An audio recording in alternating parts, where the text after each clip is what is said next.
The master Prakash classes YouTube channel आप सभी भावी अध्यापकों का स्वागत करता है।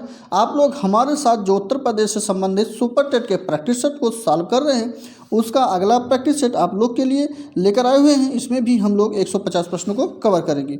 तो चलिए देर न करते हुए देखते हैं आज के प्रैक्टिस सेट को। और पहला पोर्शन जो लिया गया है ये हिंदी का है। इसमें 1 से 5 तक के प्रश्न जो देखने के लिए मिलेंगे, इसमें गद्यांश के प्रश्न शामिल हुए हैं। ठीक, तो चलिए पहले गद्यांश को आप लोग पढ़ लीजिए। हमारे द्वारा इसको पढ़ लिया गया है पहले से ही, उम्मीद है कि पढ़ लिए होंगे। और जो नहीं पढ़ पा रहे होंगे, वीडियो को पॉज करके रोक करके आराम से पढ़ लेंगे। ठीक, तो चलिए आगे बढ़ते हैं। उम्मीद है कि पढ़ ले रहे होंगे आप लोग। और चलिए इसको भी पढ़ लीजिए, आगे बढ़ते हैं। बस यहाँ पे समाप्त होता है, बढ़ते हैं प्रश्नों की तरफ। और प्रश्न ये है, ठीक, तो पहला प्रश्न में पूछा गया है कि भीड़ जो है किनके लिए रुकावट बनती है। गद्यांश में जो लिखा गया था, भीड़ किनके लिए रुकावट है। मोटर में चलने वालों के लिए, दौड़ने वालों के लिए, पैदल चलने वालों के लिए, या फिर बस में चलने वालों के लिए। अच्छा प्रश्न है। और इसका ऑप्शन जो सही हो जाएगा वो मोटर में चलने वालों के लिए भीड़ जो है रुकावट होती है। ऑप्शन नंबर जो है फर्स्ट इसका राइट आंसर हो जाएगा, यानी ए ऑप्शन सही होगा। अगले प्रश्न की तरफ बढ़ते हैं। अगले प्रश्न में है भीड़ का इस्तेमाल कौन करता है। सरकार लोग करते हैं, पूंजीपति लोग करते हैं, या सत्ताधारी लोग करते हैं, या फिर नेता लोग करते हैं। तो गद्यांश के अनुसार अगर बात करते हैं तो यहाँ पे भीड़ का इस्तेमाल जो करते हैं वो सत्ताधारी लोग करते हैं। सी ऑप्शन इसका राइट आंसर होगा। ठीक, आप लोग कमेंट बॉक्स में ABCD के रूप में अपने आंसर को लिख सकते हैं। और मन में भी नहीं लिख पाते हैं तो मन में भी बनाते रहें, लेकिन याद जो है आंसर को बनाते रहें। चलिए, और प्रैक्टिस सेट के अंत में आप लोग बताएंगे कितने प्रश्न आपके सही बन रहे हैं। ठीक, तो चलिए देखिए इसमें पूछा गया है कि गद्यांश का सही शीर्षक कौन सा है। भीड़ में फंसे लोग हैं, भीड़ की शक्ल है, या फिर भीड़ में कवि है, भीड़ का इस्तेमाल है। तो गद्यांश का सही शीर्षक जो होगा उपयुक्त, वो भीड़ में जो कवि है वही शीर्षक इसका है। ऑप्शन नंबर सी इस प्रश्न का राइट आंसर हो जाएगा।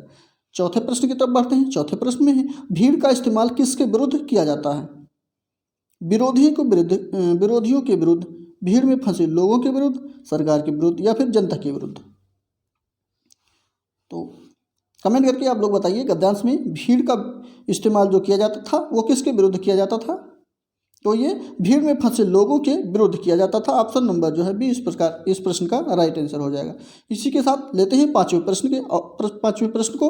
और ये गद्यांश का लास्ट प्रश्न है। ठीक, तो इसमें भीड़ से मुक्ति का उपाय क्या है। अच्छा प्रश्न है। तो भीड़ से मुक्ति का उपाय जो है, यहाँ पे देखिए भीड़ में अपनी शक्ल देखना ही जो है इसका उपाय है। ऑप्शन नंबर डी इस प्रश्न का राइट आंसर हो जाएगा। इसके साथ अगला प्रश्न है, राज्यपाल में कौन सी संज्ञा है। व्यक्तिवाचक, जातिवाचक, भाववाचक, या फिर समूहवाचक। तो छठवें में राज्यपाल की जो संज्ञा है ये जातिवाचक संज्ञा है। ऑप्शन नंबर बी इस प्रश्न का राइट आंसर हो जाएगा। राज्यपाल जो है ये जातिवाचक संज्ञा के अंतर्गत आएगा। ठीक, ध्यान रखिएगा। चलिए यहाँ पे ऑप्शन नंबर बी सही होने के साथ बढ़ते हैं अगले प्रश्न की तरफ। अगला प्रश्न है, स्त्रीलिंग शब्द पहचानना है। किन्नर, अहिंसा, अंतरी, या फिर अपरिग्रह। तो इसमें कौन सा शब्द स्त्रीलिंग शब्द है। तो यहाँ पे ये अहिंसा जो शब्द लिखा गया है ये स्त्रीलिंग शब्द है। ठीक, तो यहाँ पे ऑप्शन नंबर जो सही होगा बी ऑप्शन इसका राइट आंसर हो जाएगा। बाकी सभी जो है पुल्लिंग है। ठीक, ध्यान रखिएगा। तो बी ऑप्शन इस प्रश्न का राइट आंसर हो जाएगा। अगला प्रश्न है, वन में लगने वाली आग के लिए एक शब्द कौन सा होगा। चलिए देखते हैं, वन में लगने वाली आग के लिए एक शब्द क्या होगा। बड़वाग्नि, या फिर दावाग्नि, या विराहाग्नि, या फिर जठराग्नि। अच्छा प्रश्न है। आठवें का, वन में लगने वाली आग को दावाग्नि कहा जाता है। ऑप्शन नंबर बी इस प्रश्न का राइट आंसर हो जाएगा। वहीं पे अगर पेट में जो आग लगती है भूख के कारण, उसमें जठराग्नि उसको कहा जाता है। ध्यान रखिएगा। तो इसका जो ऑप्शन सही होगा डी ऑप्शन, माफ कीजिए, बी ऑप्शन राइट आंसर हो जाएगा। ठीक है, तो इसका ऑप्शन नंबर बी सही होने के साथ बढ़ते हैं अगले प्रश्न की तरफ। अगला प्रश्न है, कौन सा वाक्य शुद्ध है। चलिए वाक्य पहले देखते हैं। चारों ऑप्शन थोड़ा छोटा कर दें जिससे कि स्पष्ट दिखे। उम्मीद है कि दिख रहा होगा आपको प्रश्न के ऑप्शन सभी। तो शुद्ध वाक्य को ढूंढना है। तो इसमें उसने अपनी कमाई का अधिकांश जो है गंवा दिया है। तो इसमें ऑप्शन नंबर अगर आप लोग को दिख रहा होगा तो डी ऑप्शन जो लिखा गया है, तो उसने अपनी कमाई का अधिकांश भाग जो है, अधिकांश गंवा दिया, भाग नहीं है, तो डी ऑप्शन इस प्रश्न का राइट आंसर हो जाएगा। ये बिल्कुल शुद्ध है, ठीक, बाकी सभी अशुद्ध हैं। तो डी ऑप्शन सही होने के साथ अगले प्रश्न की तरफ बढ़ते हैं। अगले प्रश्न में है कि यहाँ पे जो शब्द ये अब्ज लिखा गया है, तो इसके अनेकार्थी शब्द में अब्ज के गलत विकल्प कौन है?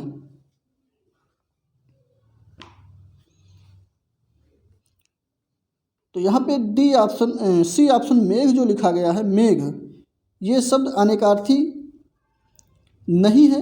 बाकी यहाँ पे शंख, चंद्रमा, कपूर, ये सबके इसके जो हैं समानार्थी शब्द होते हैं, तो माफ कीजिए अनेकार्थी शब्द होते हैं, लेकिन मेघ जो है ये इसका समानार्थी शब्द नहीं होता है। यहाँ पे गलत शब्द का विकल्प करना था, हमको चुनाव करना था, ठीक, तो ध्यान रखिएगा। ऑप्शन नंबर इसका सी राइट आंसर हो जाएगा, मेघ। बढ़ते हैं अगले प्रश्न की तरफ। ठिठुरता हुआ गणतंत्र, इस व्यंग को जो है व्यंग संग्रह का व्यंग्यकार कौन है? मैथिली शरण गुप्त हैं, भवानी प्रसाद मिश्र हैं, या फिर धर्मवीर भारती हैं। अगला है हरिशंकर परसाई जी हैं। ठिठुरता हुआ गणतंत्र की रचना के व्यंग्यकार हरिशंकर परसाई जी हैं। ऑप्शन नंबर जो है इसका डी राइट आंसर हो जाएगा, हरिशंकर परसाई। इसी के साथ अगले प्रश्न की तरफ बढ़ते हैं। अगला प्रश्न है नासिक व्यंजन कौन सा है? नासिक व्यंजन की बात करते हैं तो यहाँ पे नासिक व्यंजन, अगर जो स्पर्शी व्यंजन का पंचमाक्षर होता है वो नासिक व्यंजन के अंतर्गत आता है, तो यहाँ पे बी ऑप्शन ये जो है सही हो जाएगा, ये नासिक व्यंजन के अंतर्गत आएंगे। और यहाँ पे ड, ढ, न, म ये सभी भी आते हैं, ठीक, तो ध्यान रखिएगा। ऑप्शन नंबर बी इस प्रश्न का राइट आंसर हो जाएगा। अगले प्रश्न की तरफ बढ़ते हैं। अगले प्रश्न में है कौन सा तत्सम शब्द नहीं है? तत्सम शब्द नहीं होने का तात्पर्य यह है कि तद्भव शब्द यहाँ पे कौन सा होगा, ठीक, चलिए, तो तद्भव इसमें ढूंढना है। तो ये ने शब्द जो लिखा गया है, ने, ये तद्भव है, बाकी सभी जो है तत्सम है, ठीक। यहाँ पे पूछा गया था तत्सम शब्द नहीं है अर्थात तद्भव, तो यहाँ पे डी ऑप्शन नहीं है, राइट आंसर हो जाएगा। इसी के साथ बढ़ते हैं 14वें नंबर की तरफ। 14वें नंबर में है सभा का पर्यायवाची कौन सा नहीं है?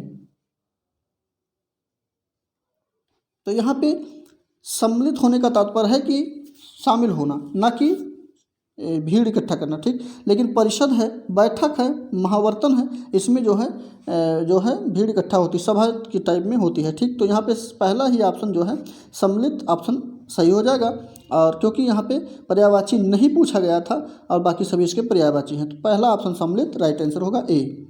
अगले प्रश्न की तरफ बढ़ते हैं। अगला प्रश्न है इनमें से अनुग्रह शब्द का विलोम शब्द कौन सा है? आग्रह है, संग्रह है, ग्रहण है, या विग्रह है?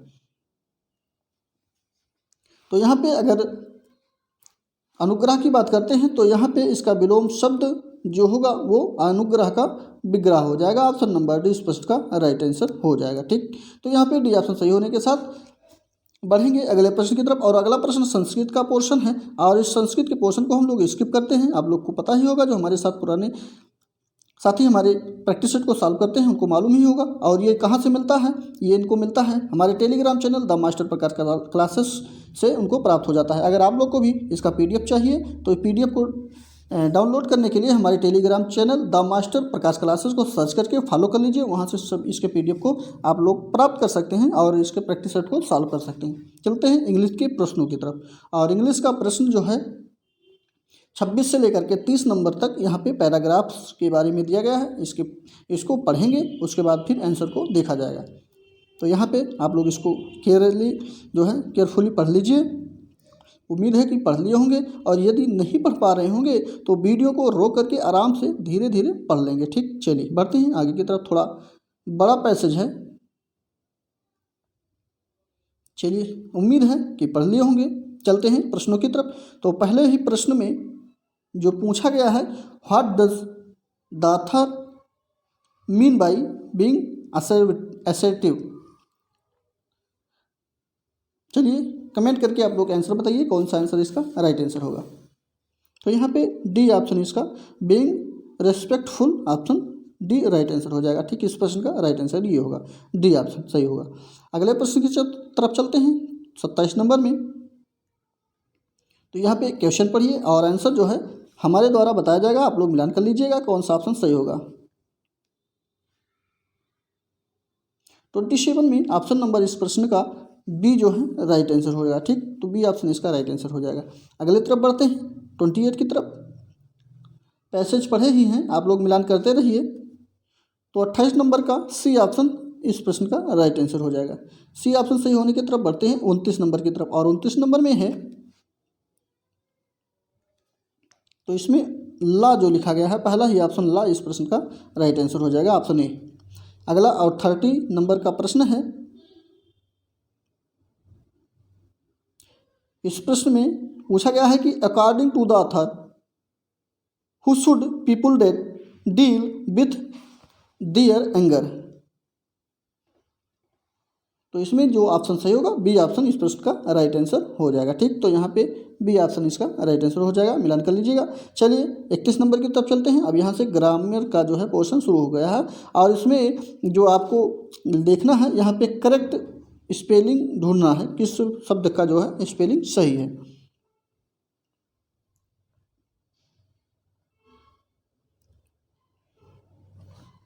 तो पहला ही स्पेलिंग इस पे ऑप्शन नंबर 1 का सही है, बाकी सभी जो है गलत है। ठीक, ध्यान रखिएगा, पहला इस प्रश्न का राइट आंसर होगा। 32 नंबर की तरफ चलते हैं। 32 नंबर में ये शब्द जो लिखा गया है मालिग्नेंट में, इसमें इसका सिनोनिम बताना है। तो इसका सिनोनिम जो होगा बेनिग्न हो जाएगा, ऑप्शन नंबर सी इस प्रश्न का राइट आंसर हो जाएगा। इसी के साथ 33 की तरफ बढ़ते हैं, और 33 का ऑप्शन अच्छा नोइरेर का प्रश्न है। तो यहाँ पे कुछ करना नहीं है, आप लोग सेंटेंस पढ़िए किसमें एरर है ये बताना है। तो यहाँ पे बात करते हैं पहले ही प्रश्न की, पहले ही ऑप्शन की। ठीक, ध्यान दीजिए।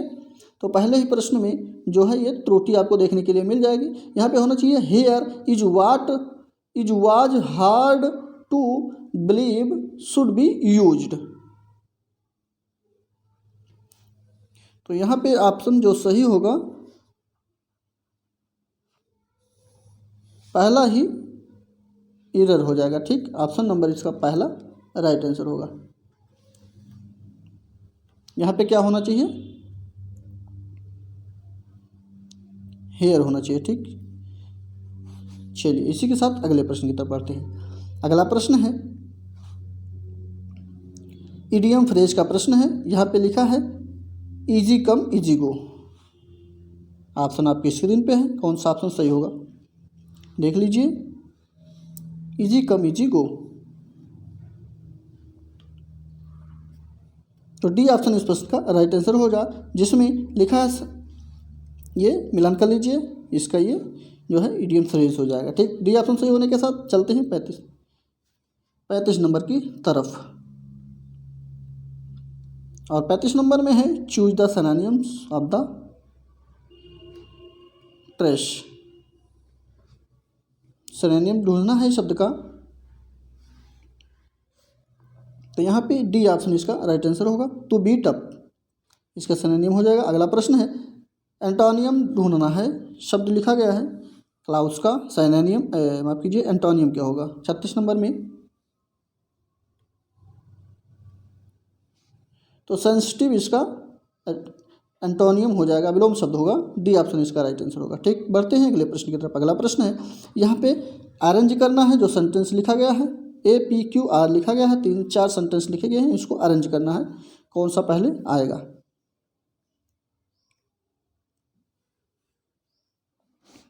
तो यहाँ पे P ये शब्द जो लिखा गया है, P शब्द जो लिखा गया है ये पहले होगा, उसके बाद R हो जाएगा, पहले नंबर पे ये हो जाएगा, दूसरे नंबर पे R होगा, और तीसरे नंबर पे Q हो जाएगा। ठीक, तो यहाँ पे ऑप्शन जो सही हो जाएगा वो आपका पहला ही राइट आंसर होगा। देखिए मिलान कर लीजिए, यहाँ पे ए वाला जो लिखा ए सिग्निफिकेंट नंबर, उसके बाद फिर यहाँ से शुरू हो जाएगा P वाले से। ठीक, चलिए मिलान कर लीजिएगा, ऑप्शन पहला है इस प्रश्न का ए राइट आंसर होगा। अगले तरफ बढ़ते हैं 38 नंबर की तरफ। 38 नंबर प्रश्न में चलिए देखिए क्वेश्चन को पढ़िए और ऑप्शन देखिए कौन सा सही होगा। तो इसका ऑप्शन पहला ही राइट आंसर हो जाएगा। ठीक, पहला ही ऑप्शन इसका राइट आंसर होगा। अगले प्रश्न की तरफ बढ़ते हैं 39 नंबर पे। तो 39 नंबर में है सही स्पेलिंग वाला शब्द ढूंढना है। तो बी ऑप्शन ये इसका स्पेलिंग करेक्ट है, बाकी सभी रॉन्ग है। ठीक, तो बी ऑप्शन इसका राइट आंसर हो जाएगा 39 नंबर का। चलते हैं अगले प्रश्न की तरफ। तो 40 नंबर में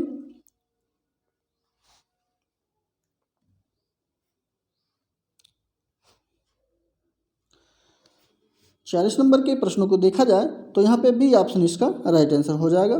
ठीक, बी ऑप्शन सही होने के साथ बढ़ते हैं अगले प्रश्न की तरफ। और अगला प्रश्न जो है ये हमारे विज्ञान के पोर्शन से लिया गया है, ध्यान दीजिए। अब यहाँ से विज्ञान का प्रश्न चालू होता है। तो इसका ऑप्शन जो सही होगा वो ऑप्शन है आपका क्रायोजेनिक विज्ञान किससे संबंधित है। तो क्रायोजेनिक जो विज्ञान संबंधित है वो किससे संबंधित है, कमेंट करके आप लोग कमेंट बॉक्स में अपने उत्तर अब बताते रहें।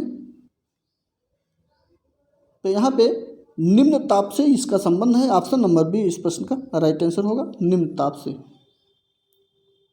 अगला प्रश्न है क्या कारण है कि व्यक्ति चट्टान पर प्रहार करते हुए चोटिल हो जाता है। जड़त्व के कारण, वेग के कारण, प्रतिक्रिया के कारण या फिर गति के कारण।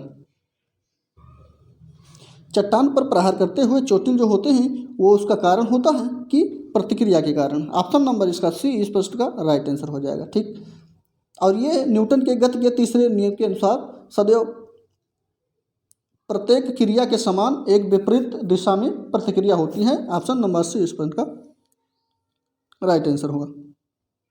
इसी के साथ अगले प्रश्न की तरफ बढ़ते हैं। अगले प्रश्न में है सूर्य के प्रकाश का कौन सा भाग सौर कुकर को गर्म करता है। पराबैंगनी किरणें, लाल प्रकाश, और रक्त किरणें या फिर कॉस्मिक किरणें। तो यहाँ पे ये जो सूर्य का प्रकाश होता है और सौर कुकर के भाग को गर्म करता है वो प्रकाश होता है आपका अवरक्त किरणें। ठीक, तो ध्यान रखिएगा अवरक्त किरणों के कारण सौर कुकर जो है गर्म हो जाता है। ठीक, तो सी ऑप्शन इस प्रश्न का राइट आंसर हो जाएगा। 44 नंबर प्रश्न में कहा गया है कि नाभिकीय रिएक्टर में शीतलक के रूप में किसका प्रयोग किया जाता है। जल का, यूरेनियम का, ग्रेफाइट का या फिर बोरान का। नाभिकीय रिएक्टर में शीतलक एक तंत्र है जिसका प्रयोग रिएक्टर द्वारा उत्पन्न ऊर्जा को विद्युत जनरेटर में जो होता है उसको परावर्तन करने के लिए किया जाता है। और इसमें जो है शीतलक के रूप में जल का प्रयोग किया जाता है। ठीक, तो पहला ही ऑप्शन जल इसका राइट आंसर हो जाएगा, ध्यान रखिएगा। ऑप्शन पहला इस प्रश्न का राइट आंसर होगा। अगला प्रश्न है लोहे पर जंग लगने के लिए कौन से कारक उत्तरदायी होते हैं। कार्बन डाइऑक्साइड तथा जलवाष्प, जल तथा रंग की, ऑक्सीजन तथा ग्रीस की, ऑक्सीजन तथा जलवाष्प की। तो यदि लोहे पर जंग लगती है तो इसका कारण जो बनते हैं, इसका कारण बनता है कि ऑक्सीजन तथा जलवाष्प होता है। ऑप्शन नंबर इसका जो है डी इस प्रश्न का राइट आंसर हो जाएगा। ऑक्सीजन और जलवाष्प के कारण जो है लोहे में जंग लग जाती है। डी ऑप्शन सही होने के साथ बढ़ते हैं 46 नंबर की तरफ। और 46वें प्रश्न में पूछा गया है कि कौन सी धातु को यसद लेपन से में प्रक्रिया में प्रयोग करते हैं। जिंक है, कॉपर है, आयरन है, सिल्वर है। चलिए देखिए यसद लेपन की प्रक्रिया में कौन सी धातु का प्रयोग किया जाता है।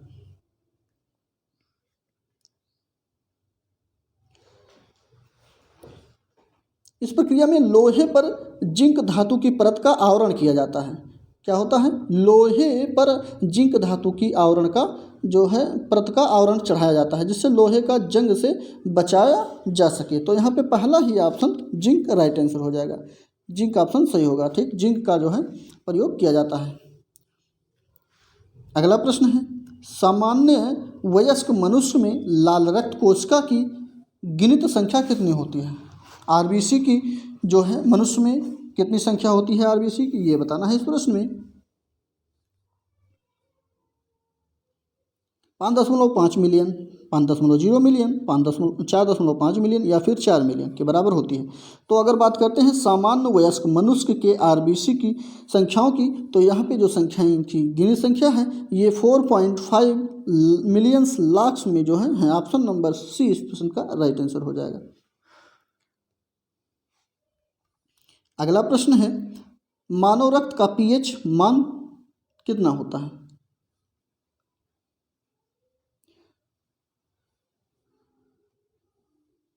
तो पीएच का आशय है कि पोटेंशियल ऑफ हाइड्रोजन। पीएच का पूरा नाम है पोटेंशियल ऑफ हाइड्रोजन, और इसमें जो मानों का इसका मान होता है वो 7.4 के बराबर होता है। डी ऑप्शन इस प्रश्न का राइट आंसर होगा, 7.4। यहीं पे मानव के पीएच मान की अगर यूरिन की बात करते हैं तो उसका मान जो होता है 6 होता है। मानव के मूत्र का पीएच मान 6 होता है, ध्यान रखिएगा, ये भी इंपॉर्टेंट प्रश्न है। ठीक, तो यहाँ पे डी ऑप्शन इसका राइट आंसर होगा, क्योंकि यहाँ रक्त का पीएच मान पूछा गया था। डी ऑप्शन सही होने के साथ बढ़ते हैं अगले प्रश्न की तरफ। अगला प्रश्न है, पीयूष ग्रंथि शरीर में कहाँ अवस्थित होती है? हृदय के नीचे, मस्तिष्क के नीचे, गले में या फिर उदर में? चलिए देखते हैं पीयूष ग्रंथि जो है शरीर में कहाँ स्थित होती है। तो पीयूष ग्रंथि जो ये मनुष्य के शरीर मनुष्य में स्थित होती है, यह एक अंतःस्रावी तंत्र की छोटी ग्रंथि होती है और ये मस्तिष्क के नीचे स्थित होती है। ठीक, तो यहाँ पे ऑप्शन नंबर बी इस प्रश्न का राइट आंसर होगा। मस्तिष्क के नीचे ये अवस्थित होती है या स्थित होती है, रहती है। बी ऑप्शन इस प्रश्न का राइट आंसर होगा। इसी के साथ बढ़ते हैं अगले प्रश्न की तरफ, और अगले प्रश्न में है, जीवित शरीर के भीतर कोशिका और ऊतक की मृत्यु को क्या कहते हैं? जीवित शरीर के अंदर जो कोशिका या ऊतक की मृत्यु जो हो जाती है उसको किस नाम से जाना जाता है, ये बताना है। चलिए, कोशिका और ऊतक की मृत्यु को जो कहा जाता है वो नेक्रोसिस के नाम से जाना जाता है। सी ऑप्शन इस प्रश्न का नेक्रोसिस इस ऑप्शन राइट आंसर हो जाएगा। इसी के साथ बढ़ते हैं आगे की प्रश्नों की तरफ, और अगला प्रश्न यहाँ पे मैथ का प्रश्न है। आप लोग को पता ही होगा, जो हमारे साथ प्रैक्टिस सेट सॉल्व कर रहे हैं, इस प्रश्नों को हम लोग स्किप करते हैं, और इसके प्रैक्टिस सेट को सुबह क्लास चल रहा है, सर के द्वारा पढ़ाया जा रहा है। यदि वहाँ से आप लोग वीडियो देखना चाहते हो तो देख सकते हैं, अन्यथा हमारे द्वारा जो है इसको टेलीग्राम पे आपको पीडीएफ डाल दिया गया है, वहाँ से आप लोग इसकी पीडीएफ को लोड करके सॉल्व कर सकते हैं। और पीडीएफ आपको जो मिलेगा वो हमारे Telegram channel the master Prakash classes Telegram channel को आप सर्च करेंगे, वहाँ से उसको फॉलो कर लेंगे तो इसके पीडीएफ को आप लोग वहाँ से प्राप्त कर सकते हैं और सॉल्व कर सकते हैं। इसी के साथ बढ़ते हैं अगले पोर्शन की तरफ, और अगला पोर्शन पर्यावरण एवं सामाजिक अध्ययन का प्रश्न है।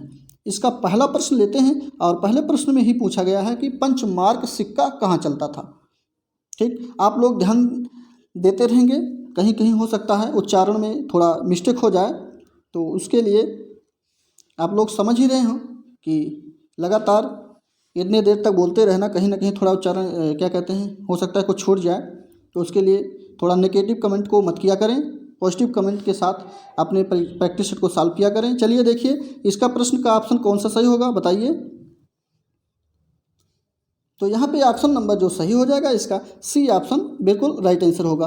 पंचमार्क सिक्के की बात करते हैं तो ये मौर्य काल में चलता था। ऑप्शन नंबर सी इस प्रश्न का राइट आंसर होगा। ठीक, चलिए, और ये इसका प्रचलन जो था वो 6ठी शताब्दी ईसा पूर्व में हुआ था, ये भी ध्यान रखिएगा। चलिए, इसी के साथ लेते हैं अगले प्रश्न की तरफ, अगले प्रश्न को, और अगले प्रश्न में है, कहाँ पर शिवाजी के मंदिर बालू के नीचे दबे हुए हैं? शिवाजी का जो मंदिर है वो बालू के नीचे दबे हुए हैं, वो कहाँ है? मैसूर है, जंगल गुरु है, या फिर तलकांडू है? इनमें से कोई नहीं है। 72 की बात करते हैं तो ये जो स्थित है ये तालकांडू में स्थित है। ऑप्शन नंबर सी इस प्रश्न का राइट आंसर होगा, जहाँ पे शिवाजी के मंदिर बालू के नीचे दबे हुए हैं। ठीक, ध्यान रखिएगा, सी ऑप्शन सही होने के साथ लेते हैं 73 को, और इसमें पूछा गया है कि 16 अगस्त 1946 को प्रत्यक्ष कार्रवाई दिवस मनाया गया है। तो ये जो है किसके द्वारा मनाया गया? ईसाइयों के द्वारा, सिख लीग के द्वारा, या फिर हिंदू लीग के द्वारा, या फिर लीग है यहाँ पे, लीग नहीं है, मुस्लिम लीग के द्वारा। अच्छा प्रश्न है। बात करते हैं 16 अगस्त 1946 को, तो ये जो प्रत्यक्ष कार्रवाई दिवस मनाया गया था ये मुस्लिम लीग के द्वारा मनाया गया था, ध्यान रखिएगा। तो ऑप्शन नंबर इसका जो सही होगा डी ऑप्शन मुस्लिम लीग द्वारा मनाया गया था, सही हो जाएगा, ऑप्शन डी इसका राइट आंसर होगा। और इसी के साथ 74 की तरफ चलते हैं। प्रश्न में पूछा गया है कि तमिलनाडु से आंध्र प्रदेश का सटा जिला कौन सा है? करीमनगर है, खम्मम है, या फिर चित्तूर है, या कुरनूल है? तो यहाँ पे तमिलनाडु के साथ आंध्र प्रदेश का सटा जिला जो है वो आपका चित्तूर जिला है। ऑप्शन नंबर सी इस प्रश्न का राइट आंसर होगा, चित्तूर जिला।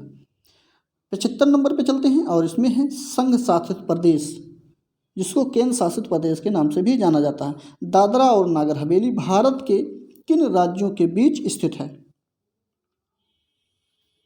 चलिए देखते हैं आज इसकी स्थिति क्या है दादरा नागर हवेली की। तो ये गुजरात और महाराष्ट्र के बीच में स्थित है, ध्यान रखिएगा। ऑप्शन नंबर डी इस प्रश्न का राइट आंसर होगा। दादरा और नागर हवेली जो स्थित है ये गुजरात और महाराष्ट्र के बीच में स्थित है। ठीक, चलिए बढ़ते हैं अगले प्रश्नों की तरफ। और अगला प्रश्न है, कौन सा देश 1000 झीलों की भूमि कहलाता है? नॉर्वे है, फिनलैंड है, डेनिश है, टर्की है। और तुर्की लिखा गया है यहाँ पे। इस समय तुर्की का नाम भी बदल कर जो है करंट अफेयर के बाद में आपको देखने के लिए मिलेगा, तुर्की का नाम जो है बदल कर अन्य नाम कर दिया गया है। आप लोग कमेंट बॉक्स में बताएंगे कि तुर्की का जो नया नाम बना है वो क्या है। 76। तो इसमें फिनलैंड जो है, फिनलैंड को ही हिमानीकृत झीलों की अधिकता के कारण इसे 1000 झीलों की भूमि कहा जाता है। ऑप्शन नंबर बी इस प्रश्न का राइट आंसर होगा, फिनलैंड। और चलिए बता देते हैं, तुर्की का नया नाम तुर्की कर दिया गया है। ठीक, तो ध्यान रखिएगा। तो कहीं कहीं पूछ सकता है आपसे कि तुर्की का नया नाम क्या है, तो तुर्की का नया नाम तुर्की कर दिया गया है, ध्यान रखिएगा। लेकिन यहाँ पे option number B Finland right answer हो जाएगा। बढ़ते हैं अगले प्रश्न की तरफ। अगला प्रश्न है, संसार में सबसे अधिक सक्रिय ज्वालामुखी कहाँ स्थित है? प्रशांत महासागर में, हिंद महासागर में, कर्नाटक आर्कटिक महासागर में, या फिर अटलांटिक महासागर में? तो 77 का ऑप्शन नंबर पहला। बात करते हैं सक्रिय ज्वालामुखी की स्थितियों की, तो सबसे अधिक जो सक्रिय ज्वालामुखी स्थित हैं वो आपके प्रशांत महासागर में स्थित हैं। ऑप्शन नंबर पहला ही राइट आंसर होगा। और ये सबसे बड़ा प्रशांत महासागर है जो है, ये सभी से सबसे बड़ा महासागर के रूप में पहला ही स्थान लेता है। ठीक, तो पहला ऑप्शन इसका राइट आंसर होगा। चलते हैं अगले प्रश्न को। अगले प्रश्न में, भारतीय प्रशासन पर किस तत्व का प्रभाव है? संघवाद का है, संसदीय लोकतंत्र का है, नियोजन का है, या फिर सभी का है? 78। तो यहाँ पे भारत में जो प्रशासन तत्व का प्रभाव है वो संघवाद पर भी है, संसदीय लोकतंत्र भी है, नियोजन भी है। तो ये सभी ऑप्शन डी राइट आंसर हो जाएगा इस प्रश्न का, सभी सही हो जाएंगे। अगला प्रश्न है 79 का। इसमें पूछा गया कि कौन से भारत के राष्ट्रपति निर्विरोध चुने गए थे? चलिए ऑप्शन आपके स्क्रीन पे है। निर्विरोध चुने जाने वाले राष्ट्रपति का नाम क्या है? नीलम संजीव रेड्डी है, डॉक्टर राजेंद्र प्रसाद है, डॉक्टर शंकर दयाल शर्मा है, या फिर डॉक्टर APJ अब्दुल कलाम जी। तो यहाँ पे आप लोग कमेंट करके बताएंगे कौन सा ऑप्शन इसका राइट आंसर होगा। बात करते हैं भारत के 7वें राष्ट्रपति के रूप में। तो 7वें राष्ट्रपति के रूप में जो निर्वाचित हुए थे वो निर्विरोध निर्वाचित हुए थे और उनका नाम है नीलम संजीव रेड्डी। ऑप्शन नंबर पहला ही इस प्रश्न का राइट आंसर हो जाएगा। ध्यान रखिएगा, नीलम संजीव रेड्डी जो थे ये ऐसे राष्ट्रपति हैं जो निर्विरोध चुने गए थे। ठीक, ऑप्शन में पहला ही राइट आंसर होगा। और इनका शासनकाल रहा है 1977। ठीक, 77 में इनको निर्विरोध चुना गया था। ऑप्शन नंबर पहला ही राइट आंसर हो जाएगा। इसी के साथ बढ़ते हैं अगले प्रश्न की तरफ। अगले प्रश्न में है, कौन जो है CII जिसको भारतीय उद्योग महासंघ का कहा जाता है उसके अध्यक्ष कौन है? YC मोदी हैं, YK मोदी हैं, ओंकार सिंह कंवर हैं, या फिर सुनील कांत मुंजाल है? 80 नंबर के प्रश्नों की बात करते हैं तो यहाँ पे जो ऑप्शन सही होगा, और इसमें सबसे पहले बात करते हैं प्रश्नकाल के समय में भारतीय उद्योग महासंघ जिसको CII के अध्यक्ष के रूप में चुना गया है वो है हमारे सुनील कांत मुंजाल जी। ऑप्शन नंबर डी इस प्रश्न का राइट आंसर हो जाएगा। ध्यान रखिएगा, ऑप्शन नंबर डी सही हो जाएगा इसका। इसी के साथ लेते हैं अगले प्रश्न को। और अगला प्रश्न ये शिक्षण कौशल से लिया गया है। इसके प्रश्न में पहला प्रश्न जो पूछा गया है इसमें कहा गया है कि प्रधानाध्यापक व वरिष्ठ शिक्षक के लिए विद्यालय में कौन सी नेतृत्व शैली बेहतर है? चलिए देखते हैं कि प्रधानाध्यापक जो होते हैं या वरिष्ठ शिक्षक होते हैं जो उनके लिए सबसे अच्छी नेतृत्व शैली कौन सी है। तो यहाँ पे सत्ताधारी है, प्रजातांत्रिक है,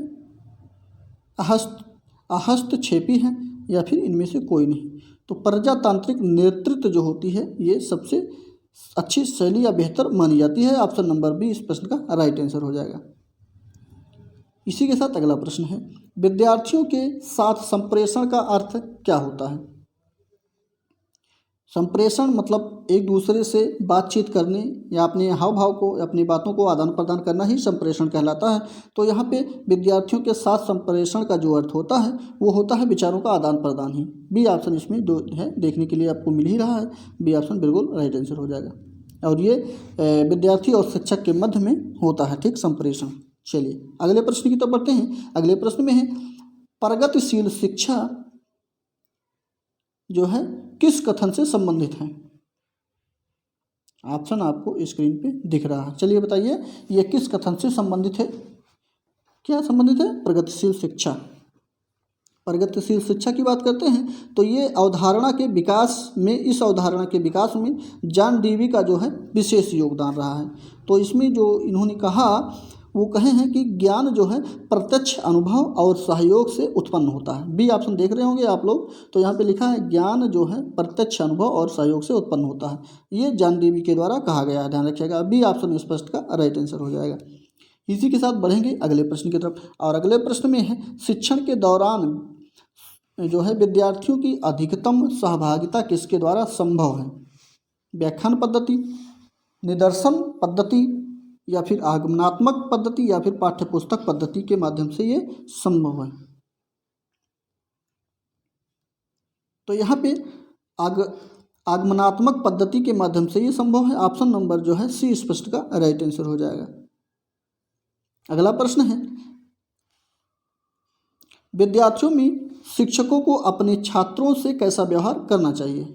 माफ कीजिए, विद्यालयों में शिक्षकों को अपने छात्रों के से कैसा व्यवहार करना चाहिए? चलिए बताइए। तो जो है शिक्षकों के साथ छात्रों से कैसे, शिक्षक जो होते हैं वो अपने छात्रों के साथ कैसे व्यवहार करें? ऑप्शन आपकी स्क्रीन पे है, पढ़िए और बताइए कौन सा ऑप्शन इसका राइट आंसर हो जाएगा। तो यहाँ पे सबसे अच्छा और सटीक जो आंसर होगा वो अपने बच्चों जैसा व्यवहार करना चाहिए उनको। ऑप्शन नंबर पहला स्पष्ट का राइट आंसर होगा। अगला प्रश्न है एक अच्छा शिक्षक कौन होता है? जो उपयोगी सूचनाएं देता है या फिर संकल्पनाओं और सिद्धांतों को स्पष्ट करता है। अगला है विद्यार्थियों को मुद्रित नोट्स देता है, फिर छात्रों को सीखने के लिए प्रेरित करता है।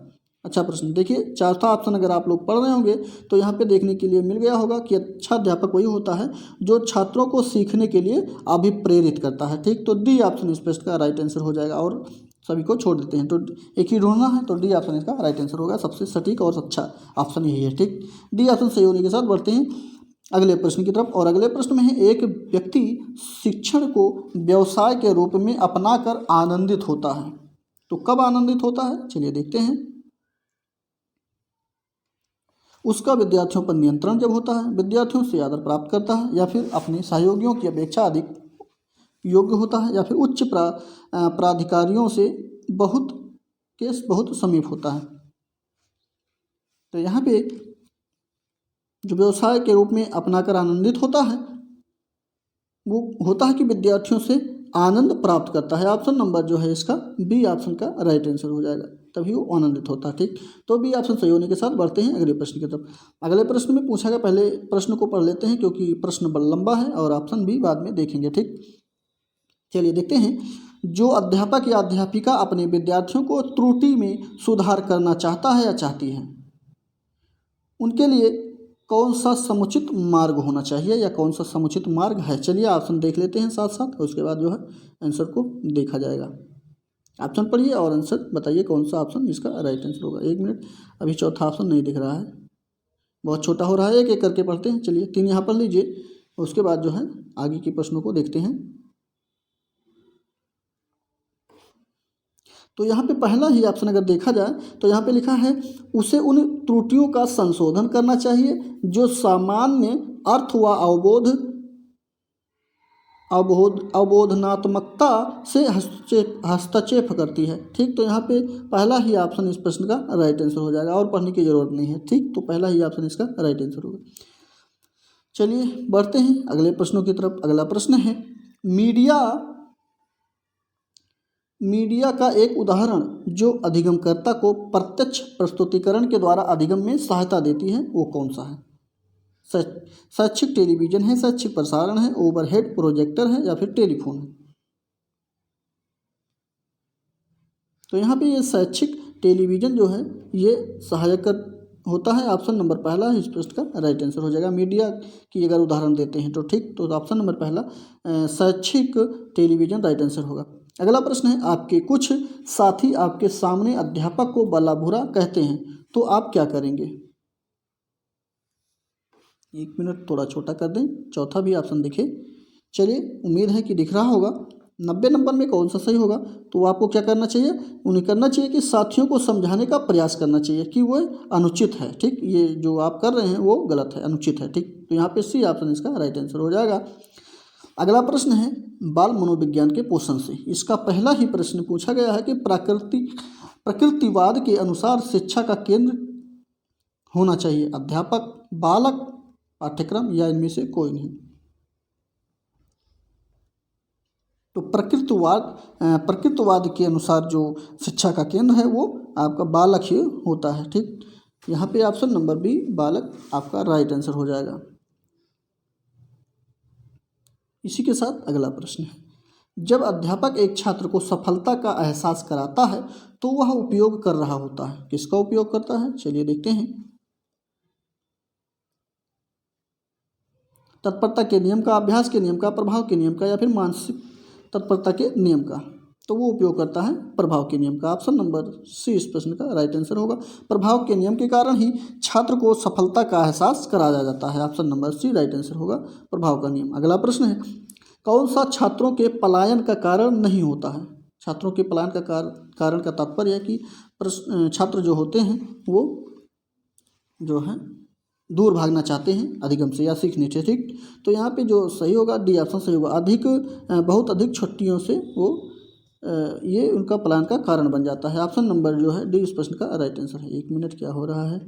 डी इसका राइट आंसर होगा, बहुत अधिक छुट्टियों के कारण। ठीक, डी ऑप्शन सही होने के साथ बढ़ते हैं अगले प्रश्न की तरफ। और अगले प्रश्न में है, अध्यापक का कौन सा कार्य उपयुक्त अधिगम वातावरण बनाने में मदद नहीं करता है? चलिए, 3 ऑप्शन यहाँ है, एक ऑप्शन नीचे आपको देखने के लिए मिल रहा होगा। बताइए कौन सा ऑप्शन इसका राइट आंसर हो जाएगा?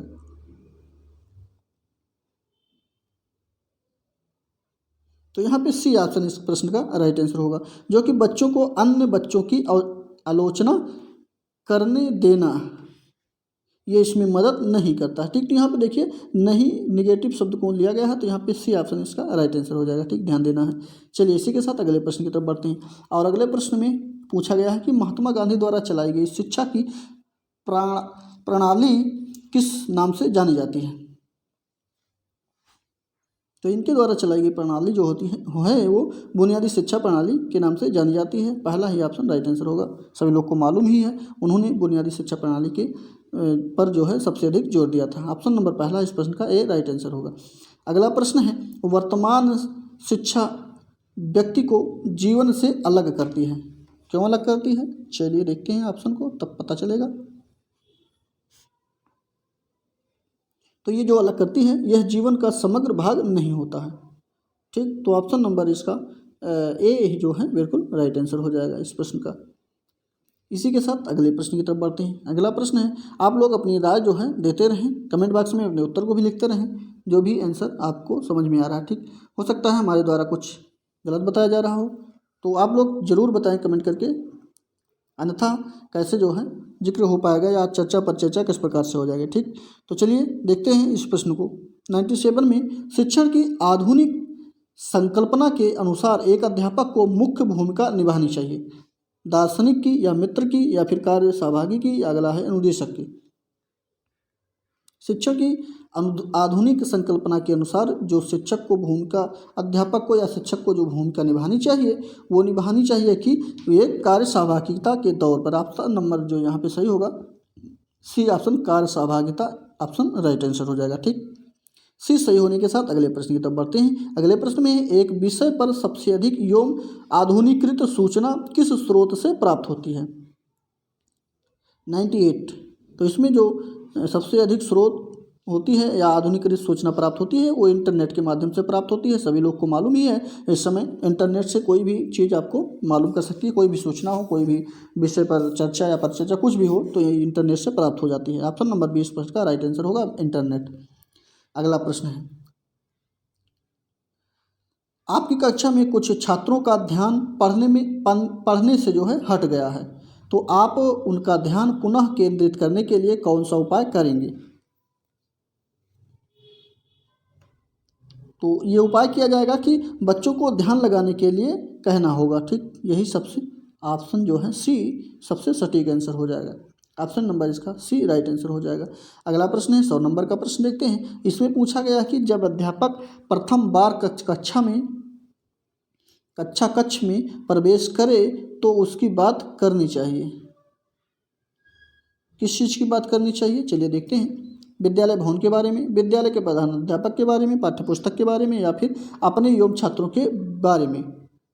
तो सबसे सही और अच्छा आंसर जो होगा यहाँ पे, जब भी कोई अध्यापक कक्ष में प्रवेश करता है तो सबसे पहले उसको अपने बारे में और छात्रों के बारे में जानकारी लेना चाहिए। ऑप्शन नंबर डी इस प्रश्न का राइट आंसर होगा, जिसको इंट्रोडक्शन कहा जाता है। ठीक, ध्यान रखिए, ऑप्शन नंबर डी इस प्रश्न का राइट आंसर हो जाएगा। इसी के साथ बढ़ते हैं अगले प्रश्नों की तरफ। और अगला प्रश्न जो है ये हमारे सामान्य ज्ञान और करंट अफेयर का प्रश्न यहाँ पे लिया गया है। करंट अफेयर 2021 के सभी वर्तमान के जो इम्पोर्टेंट करंट अफेयर हैं यहाँ पे आपको देखने के लिए मिलेगा, और अच्छे प्रश्न आपको देखने के लिए भी मिलेंगे। तो चलिए देर न करते हुए देखते हैं करंट अफेयर के 30 प्रश्नों को। यहाँ पे सामान्य ज्ञान और करंट अफेयर के प्रश्नों को देखने के लिए मिलेगा, और आप लोग थोड़ा मिलान करते चलिए, थोड़ा तेज़ी के साथ हम लोग अब प्रैक्टिस को सॉल्व करेंगे, क्योंकि वीडियो थोड़ा लंबा होता जा रहा है। ठीक, तो चलिए देखिए, इसमें पहला ही प्रश्न जो 101 नंबर का है, इसमें पूछा गया है किस राज्य सरकार ने वर्ष 2021 को शिक्षा के वर्ष के रूप में घोषित किया है। उत्तर प्रदेश, अरुणाचल प्रदेश, मध्य प्रदेश या असम सरकार। तो यहाँ पे 101 में भी अरुणाचल प्रदेश की बात करते हैं, तो यहाँ की सरकार जो है उसने 2021 को शिक्षा वर्ष के रूप में घोषित कर दिया है। ऑप्शन नंबर बी इस प्रश्न का राइट आंसर होगा, अरुणाचल प्रदेश। अगले प्रश्न की तरफ बढ़ते हैं। अगला प्रश्न है मार्च 2021 में किस राज्य के 3 राष्ट्रीय उद्यानों में नाइट सफारी की शुरुआत की गई है। तो ये है अपना मध्य प्रदेश। ठीक, यहाँ पे सबसे अधिक बाघों की भी संख्या है, इसलिए यहाँ पे शुरुआत की गई है। ऑप्शन नंबर पहला ही मध्य प्रदेश राइट आंसर हो जाएगा। अगला प्रश्न है किस कंपनी ने दुनिया के सबसे बड़े हवाई जहाज का उड़ान परीक्षण कर लिया है। तो यहाँ पे है स्ट्रेटो लॉन्च के द्वारा इसको परीक्षण इसका कर लिया गया है। Option number C Stratolaunch option सही हो जाएगा। सी ऑप्शन सही होने के साथ अगला प्रश्न है 104 नंबर का। इसमें पूछा गया खेलो इंडिया विंटर गेम्स में कौन सा राज्य या केंद्र शासित प्रदेश प्रथम स्थान पर रहा है। जम्मू कश्मीर, लद्दाख, चंडीगढ़, उत्तराखंड। तो सभी को मालूम ही है, इसमें जम्मू कश्मीर जो है सबसे पहले स्थान पर रहा है, और ये यहीं पर हुआ भी था, जम्मू कश्मीर में ही, ये भी ध्यान रखिएगा। चलिए इसके साथ पहले ऑप्शन सही होने के साथ बढ़ते हैं अगले प्रश्न की तरफ 105 नंबर की तरफ। और इसमें है all England open badminton championship का खिताब किस महिला खिलाड़ी ने जीता है। तो ये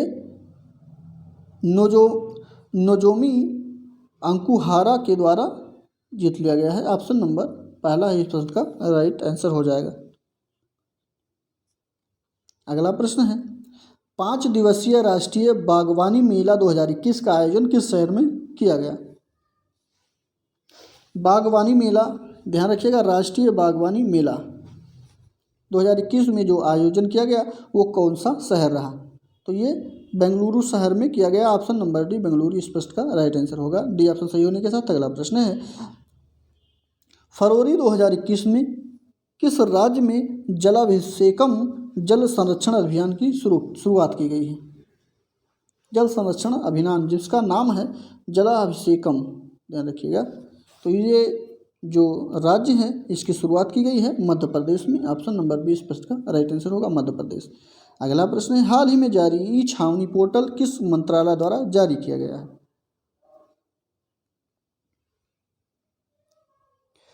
तो यहाँ पे ऑप्शन नंबर जो सही हो जाएगा वो ऑप्शन नंबर सही है, सी ऑप्शन राइट आंसर होगा।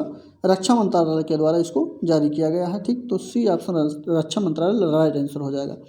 अगला प्रश्न है हाल ही में केंद्रीय पर्यावरण, वन और जलवायु परिवर्तन मंत्री प्रकाश जावड़ेकर ने किस केंद्र शासित प्रदेश में अटल पर्यावरण भवन का उद्घाटन कर दिया है। और चलिए देखते हैं ऑप्शन वो कौन सा ऑप्शन सही हो जाएगा। तो यहाँ पे लक्षद्वीप में इसका उद्घाटन किया गया है। ऑप्शन नंबर सी लक्षद्वीप बिल्कुल राइट आंसर होगा। अगले प्रश्न की तरफ बढ़ते हैं। अगले प्रश्न में मध्य प्रदेश सरकार ने हाल ही में होशंगाबाद शहर का नाम परिवर्तित कर रखने की घोषणा कर दिया है। तो क्या नाम रखा जाएगा होशंगाबाद? चलिए देखते हैं इसका नाम बदलकर क्या रखा जाएगा। तो 110 नंबर में जो सही होगा वो पहला ही नर्मदापुरम इसका नाम रखने का जो है घोषणा हुई है। ऑप्शन नंबर सी इस प्रश्न का राइट आंसर हो जाएगा। इसी के साथ अगले प्रश्न की तरफ बढ़ते हैं। अगले प्रश्न में हाल ही में किस देश ने संयुक्त राष्ट्र मानवाधिकार परिषद एवं पेरिस जलवायु संबंधित समझौते में पुनः शामिल होने का निर्णय ले लिया है? संयुक्त राष्ट्र मानवाधिकार परिषद एवं पेरिस जलवायु समझौते में पुनः शामिल होने का जो निर्णय लिया गया है वो निर्णय है आपके अमेरिका का। ऑप्शन नंबर डी इस प्रश्न का राइट आंसर होगा। अमेरिका के द्वारा ये निर्णय लिया गया है, क्योंकि ये बाहर हो गया था तो अब इसने निर्णय लिया है कि ये पुनः शामिल हो जाएगा। ठीक, ध्यान रखिएगा। Option number D America right answer हो जाएगा इस प्रश्न का। अगला प्रश्न है, हाल ही में किस देश ने दुनिया के पहले ऊर्जा द्वीप निर्माण करने की घोषणा की है? नॉर्वे है, स्विट्जरलैंड है, आइसलैंड है, डेनमार्क। तो ये डेनमार्क के द्वारा किया गया है। ऑप्शन नंबर जो है डी इस प्रश्न का राइट आंसर हो जाएगा। अगला प्रश्न है, हाल ही में किस संस्था ने कोविड-19 के कारण वर्ष 2020 को world year of the record घोषित किया है? तो ये जो घोषित किया गया है ये विश्व पर्यटन संगठन के द्वारा घोषित किया गया है। ऑप्शन नंबर बी इस प्रश्न का राइट आंसर हो जाएगा। चलिए, तो 113 का ऑप्शन नंबर कौन सा सही होगा कमेंट करके आप लोग बताइए। तो 113 की बात करते हैं तो इसमें option number B right answer हो जाएगा। ये विश्व पर्यटन संगठन के द्वारा घोषित किया गया है। ऑप्शन नंबर बी इस प्रश्न का राइट आंसर होगा। अगले प्रश्न की तरफ बढ़ते हैं। अगला प्रश्न है, हाल ही में किस भारतीय मूल के व्यक्ति को नासा द्वारा कार्यकारी प्रमुख बनाया गया है? चलिए देखते हैं। प्रीति सिन्हा को, अजय माथुर को, प्रीति सिन्हा को, माफ़ कीजिए, प्रवीण सिन्हा को या फिर भव्यालाल को। तो ये जो नासा का कार्यकारी प्रमुख बनाया गया है ये बनाया गया है भव्यालाल को। ऑप्शन नंबर जो है डी इस प्रश्न का राइट आंसर होगा। ये भारतीय मूल के हैं, अमेरिका के कार्यकारी जो है नासा के कार्यकारी के रूप में इन्हें चुना गया है। डी ऑप्शन इसका राइट आंसर होगा।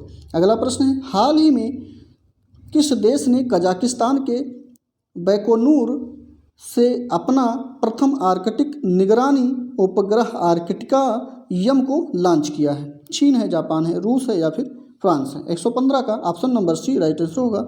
ये रूस के द्वारा लॉन्च कर दिया गया है। Option number C right answer होगा रूस। 115 के बाद 116 की तरफ बढ़ते हैं। तो इसमें कहा गया है कि हाल ही में किस देश ने वर्ष 2030 तक दुनिया का सबसे बड़ा पवन ऊर्जा संयंत्र स्थापित करने की घोषणा की है? तो ये है दक्षिण कोरिया का। ऑप्शन नंबर डी इस प्रश्न का राइट आंसर होगा। दक्षिण कोरिया के द्वारा ये घोषणा किया गया है कि वो 2030 तक दुनिया का सबसे बड़ा पवन ऊर्जा संयंत्र स्थापित कर लेगा। ध्यान रखिएगा, डी ऑप्शन इसका राइट आंसर होगा। 117 की तरफ बढ़ते हैं। इसमें भारतीय कंपनी ने अमेरिका की ऑक्सिलो कार्बन वेंचर से जॉन न्यूट्रल आयल की विश्व की पहली खेप प्राप्त की है। तो ये किससे प्राप्त की है? चलिए देखते हैं।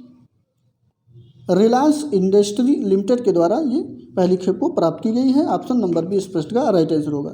117 के बाद 118 की तरफ बढ़ते हैं। इसमें पूछा गया कि हाल ही में विष्णु नारायण नंबूदरी का निधन हो गया।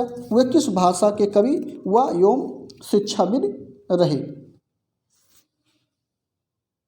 तो नारायण प्रकाश नंबूदरी जो थे ये इन्होंने जो है मलयालम भाषा के कवि और शिक्षाविद के रूप में कार्य किया है। ऑप्शन नंबर सी इस प्रश्न का राइट आंसर होगा मलयालम। अगले प्रश्न की तरफ चलते हैं। अगला प्रश्न है, निमोनिया के कारण बढ़ती मृत्यु दर को कम करने के उद्देश्य से किस राज्य सरकार के द्वारा सांस अभियान की शुरुआत की गई है? तो ये है मध्य प्रदेश सरकार के द्वारा सांस अभियान को शुरुआत की गई है। Option number B right answer होगा। अगला प्रश्न है, फरवरी 2021 में मिस्र में आयोजित पुरुष हैंडबॉल विश्व चैंपियनशिप का खिताब किस देश ने जीता है? तो ये जो जीता गया है ये डेनमार्क के द्वारा जीत लिया गया है। ऑप्शन नंबर सी डेनमार्क इस प्रश्न का राइट आंसर होगा। अगला प्रश्न है, हाल ही में प्रारंभ की गई योजना मिशन इंद्रधनुष 3.0 का संबंध किससे है? एक मिनट, ऑप्शन आपके स्क्रीन पे दिख रहा है। चलिए, तो इस 121 का ऑप्शन नंबर जो सही हो जाएगा वो सही होगा, पहला ही ऑप्शन इसका राइट आंसर होगा। टीकाकरण के विस्तार से इसका संबंध है, इंद्रधनुष 3.0 का संबंध है। ठीक, ध्यान रखिएगा, ऑप्शन नंबर पहला ही राइट आंसर होगा। अगला प्रश्न है, हाल ही में किस देश ने पहली बार अंतरिक्ष में सैन्य अभ्यास एस्टर एक्स का आयोजन किया है? अमेरिका है, ब्रिटेन है, फ्रांस है, जापान है। तो 122 का ऑप्शन बात करते हैं तो सी ऑप्शन राइट आंसर होगा। ये फ्रांस के द्वारा इसका आयोजन किया गया है। अगला प्रश्न है, स्टील अथॉरिटी ऑफ इंडिया लिमिटेड सेल, जिसका सेल नाम है, किस राज्य में पहले गैस से इथेनॉल संयंत्र लगाने की घोषणा कर दी है? तो ये है महाराष्ट्र राज्य है, ऑप्शन नंबर पहला महाराष्ट्र राइट आंसर होगा। अगला प्रश्न है, हाल ही में किस राज्य सरकार द्वारा कोविड फतेह अभियान की शुरुआत की गई है? 124 कोविड फतेह अभियान की शुरुआत जो किया गया है ये पंजाब सरकार के द्वारा किया गया है, ऑप्शन नंबर यहाँ पे पंजाब राइट आंसर हो जाएगा। अगला, स्टारलिंक परियोजना के तहत गूगल क्लाउड ने किस अंतरिक्ष एजेंसी के साथ समझौता किया है? चलिए, आप लोग जान ही रहे हैं स्टारलिंक, और ये जो है एलन मस्क की एक कंपनी है। ठीक, इनके माध्यम से इस परियोजना को जो है शुरू किया गया था, जो कि अंतरिक्ष एजेंसी के साथ समझौता किया गया है। वो कौन सा? वो है आपका स्पेस एक्स, और ये एलन मस्क का अंतरिक्ष एजेंसी है। ठीक, ध्यान रखिएगा, ऑप्शन नंबर इसका पहला ही राइट आंसर होगा। अगला प्रश्न है, किस राज्य सरकार द्वारा मिशन ऑक्सीजन सेल्फ रिलायंस योजना की शुरुआत की गई? कर्नाटक है, महाराष्ट्र है, उत्तर प्रदेश है या पंजाब है? तो यहाँ पे option number B right answer होगा, महाराष्ट्र सरकार के द्वारा इसको शुरुआत किया गया है, बी ऑप्शन सही हो जाएगा। अगला प्रश्न है, हाल ही में प्रारंभ की गई वैश्विक परियोजना ग्लोलीटर पार्टनरशिप प्रोजेक्ट का मुख्य उद्देश्य क्या है? तो इसका जो मुख्य उद्देश्य है वो उद्देश्य है कि समुद्र में फैले प्लास्टिक कचरे का निपटारा करना इसका उद्देश्य है, सी ऑप्शन इसका राइट आंसर होगा। ध्यान रखिएगा, इंपॉर्टेंट प्रश्न है, ग्लोलीटर पार्टनरशिप प्रोजेक्ट इसका नाम है और इसका उद्देश्य ये है। ठीक, चलिए, सी ऑप्शन सही होने के साथ अगले प्रश्न की तरफ बढ़ते हैं। अगला प्रश्न है, कृषि लागत साख के लिए कितना लक्ष्य बजट 2021 और 22 में किया गया है? तो इसका जो लक्ष्य रखा गया है वो लक्ष्य 16.5 लाख करोड़ का लक्ष्य रखा गया है, बी ऑप्शन इस प्रश्न का राइट आंसर हो जाएगा। 29 नंबर पे चलते हैं। 29 नंबर में है, बीमा के क्षेत्र में प्रत्यक्ष विदेशी निवेश की सीमा 49% से बढ़ाकर कितना कर दिया गया है? और ये जो है LIC के समक्ष इसको रखा गया है, ये भी ध्यान रखिएगा। तो इसका जो है ऑप्शन नंबर से ये 49% से बढ़ाकर के 74% कर दिया गया है, सी ऑप्शन इसका राइट आंसर हो जाएगा। तो इसका सी ऑप्शन सही होने के साथ 30वें नंबर की तरफ बढ़ते हैं। 130 को देखा जाए तो इसमें है एक 2020-21 के आर्थिक सर्वेक्षण का थीम क्या रहा? आत्मनिर्भर भारत है, वोकल फॉर लोकल है, या फिर सेविंग लाइट्स एंड एवं लवलीहुड्स, या इनमें से कोई नहीं, या एक से अधिक है। चलिए देखते हैं 130 के प्रश्नों के उत्तर को। तो यहाँ पे आपको सी ऑप्शन अगर देखने के लिए मिल रहा होगा तो सेविंग लाइट्स एंड लवलीहुड्स इसका ऑप्शन बिल्कुल राइट आंसर होगा, जो कि 2020-21 के आर्थिक सर्वेक्षण की थीम रही। ठीक, चलिए अगला प्रश्न है, तार्किक रीजनिंग का प्रश्न है। रीजनिंग के प्रश्न को हम केवल आंसर को बताते हैं, आप लोग इसका सॉल्व करके आंसर हमारे साथ मिला लीजिएगा। तो इसका बी ऑप्शन राइट आंसर होगा, रामन सही हो जाएगा। ठीक, चलिए 32 नंबर के प्रश्न को देखते हैं, आप लोग इसको पढ़ लीजिएगा और ऑप्शन को जो है देखते हैं। एक मिनट थोड़ा छोटा कर दें जिससे ऑप्शन और प्रश्न साथ साथ दिखे। तो इसका ऑप्शन जो सही होगा सी ऑप्शन इसका कादिरा बिल्कुल राइट आंसर हो जाएगा। ठीक, इसके साथ अगला प्रश्न है 133 में जो ऑप्शन सही हो जाएगा वो डी ऑप्शन इसका सुनना बिल्कुल राइट आंसर हो जाएगा। ठीक, चलिए जैसे मौखिक के साथ मौखिक जो होता है उसको कहना होता है, लेकिन श्रव्य जो होता है उससे सुनना होता है। ठीक, चलिए अगले प्रश्न की तरफ बढ़ते हैं और 134 नंबर प्रश्न देखिए, पढ़िए और इसके आंसर को हमारे आंसर से आप लोग मिलान कर लीजिएगा। 134 के आंसर जो होगा वो लव और कुश, पहला ही ऑप्शन इसका राइट आंसर हो जाएगा। 135 की तरफ चलते हैं और लंदन जो है इंग्लैंड में लंदन है तो बांग्लादेश में कौन सा स्थान पड़ेगा, या इसकी राजधानी कह सकते हैं, ठीक। तो 135 की ऑप्शन नंबर जो सही होगा वो सी ऑप्शन सही होगा। जैसे कि इंग्लैंड की राजधानी लंदन है तो बांग्लादेश की राजधानी ढाका है, option number C Dhaka right answer होगा। अगला प्रश्न ये कंप्यूटर के प्रश्न है। यहाँ पे द्विआधारी पद्धति अथवा बाइनरी पद्धति में किसका प्रयोग होता है? तो सभी लोग जानते हैं कि द्विआधारी या बाइनरी पद्धति में 0 तथा 1 का प्रयोग होता है, बी ऑप्शन इसका राइट आंसर हो जाएगा, ठीक। चलिए अगला प्रश्न है, डॉक्टर के द्वारा प्रयुक्त शब्द CAT कैट जो ये स्कैन है, ये शब्द का अर्थ क्या होता है? तो इसका शब्द जो है बी ऑप्शन अगर आप देख रहे होंगे तो यहाँ पे लिखा है कंप्यूटराइज्ड एक्सियल टोमोग्राफी, इसका पूरा नाम यही होगा, ऑप्शन नंबर जो है बी इसका राइट आंसर हो जाएगा। 138 की तरफ बढ़ते हैं। बाइनरी शब्द का अर्थ क्या होता है? 3, 10, 1 इनमें से कोई नहीं।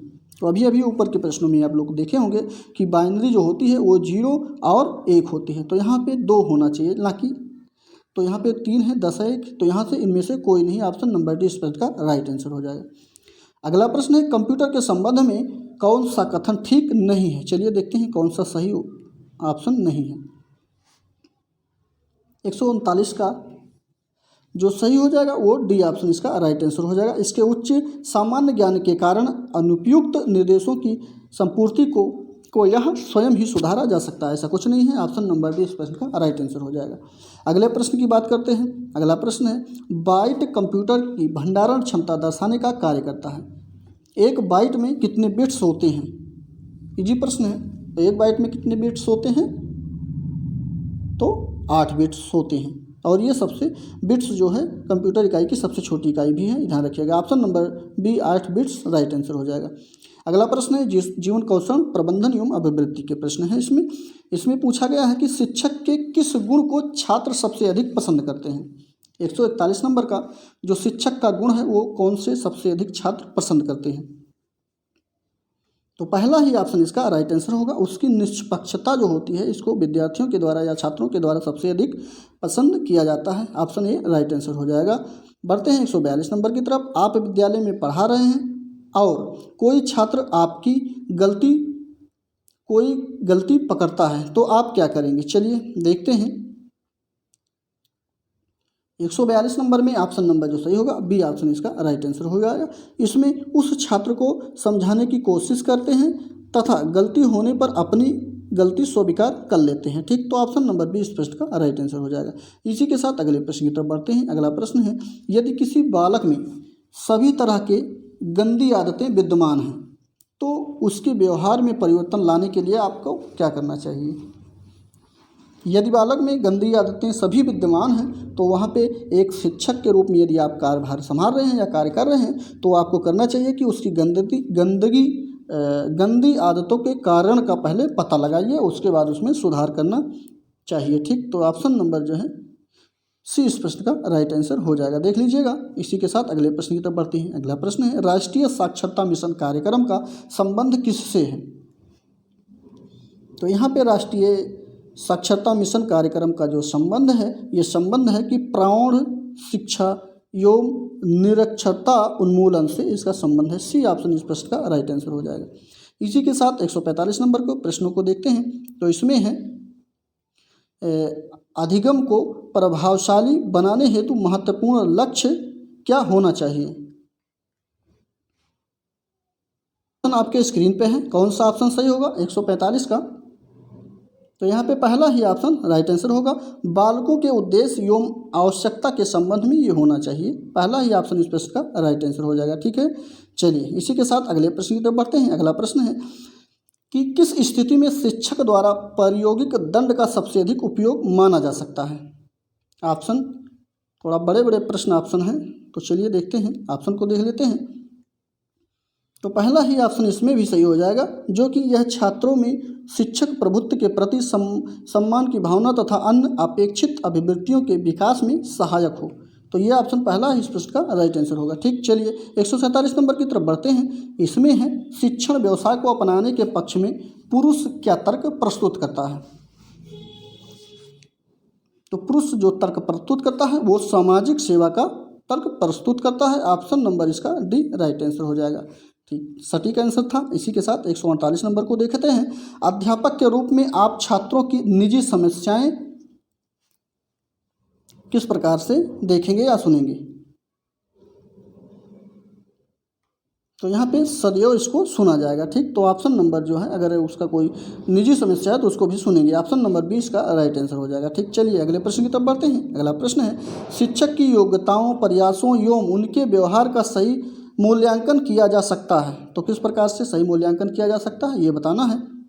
तो ये उसके छात्रों के द्वारा सही मूल्यांकन किया जा सकता है। ऑप्शन नंबर सी इस प्रश्न का राइट आंसर होगा, ना कि किसी अन्य छात्रों के द्वारा। ठीक, तो चलिए सी ऑप्शन सही होने के साथ लेते हैं इस प्रैक्टिस का ये आखिरी प्रश्न है और इसमें पूछा गया है, किसी प्रलोभन के प्रभावशाली होने के लिए क्या आवश्यक होता है? 150 नंबर का ऑप्शन नंबर जो सही हो जाएगा वो ऑप्शन सही हो जाएगा, डी ऑप्शन इसका राइट आंसर होगा, जो कि वह कार्यात्मक रूप से किसी आवश्यकता अथवा प्रेरक से संबंधित है। तो डी ऑप्शन सही होने के साथ यहाँ पे हम लोग सभी जो है 150 प्रश्नों को कवर कर चुके हैं। आप लोग बताएंगे कि 150 प्रश्नों में आपके कितने प्रश्न जो है सही बन रहे हैं, और अपने राय को कमेंट बॉक्स में अवश्य लिखिए। और चैनल को सब्सक्राइब नहीं किए हैं तो सब्सक्राइब कर लीजिए, वीडियो को लाइक कर दीजिए और ऐसे ही हमारे साथ बने रहिए। मिलते हैं अगले प्रैक्टिस सेट में, तब तक के लिए धन्यवाद।